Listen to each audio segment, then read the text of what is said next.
আমাকে বিয়ে করতে হলে আসলে মান্থলি ইনকাম 10 লাখ হলেই হবে। না না ভাই 10 লাখ কম, 20 লাখ করে দাও, 20 লাখ তোমার যে সেরা, 20 লাখ করে দাও। অবশ্যই না, 10-20 হাজার টাকার ছেলেকে তো আমি বিয়ে করব না। কারণ 10-20 হাজার টাকা দিয়ে সংসার চালাইতে যোগ্যতা লাগে। আমার ইনকাম সোর্স, আমি এখন স্টুডেন্ট, বাবাই দেয় সব ইনকাম সোর্স। আমি এখনো কোনো জব বা কোনো মডেলিং এ যেহেতু যাইনি, কোনো স্যালারি পাইনি, তো সবকিছু আমার আব্বুই দেয়। আর ভাই যারা ভিডিও দেখতে সবাই তালি দাও, যারা ভিডিও দেখতে সবাই তালি দাও।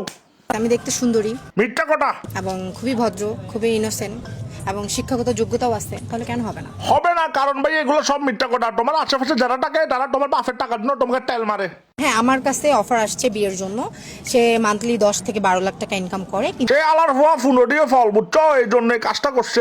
যে সাম্বর্ণ হলে হবে, অতিরিক্ত ফর্সার দরকার নেই, কিন্তু টাকাটা লাগবে। হিরো আলম উমা যে টাকা, হিরো আলম। ঘুমিয়ে ঘুমিয়ে স্বপ্ন দেখি না, আমি জাগ্রত অবস্থায় স্বপ্ন দেখি। ঘুমিয়ে স্বপ্ন যে দেখে সে আসলে কখনোই পাবে না। সো বেসিক্যালি আমি জাগ্রত হয়েই স্বপ্নটা দেখার ট্রাই করি। তুমি আরেকবার ঘুমানোর সময় 2 কেজি ঘুমের ওষুধ খাই, ভালো করে ঘুম দিয়ে, বুঝছো, আমাদের জন্য খুব উপকার হবে, খুব খুশি হবো।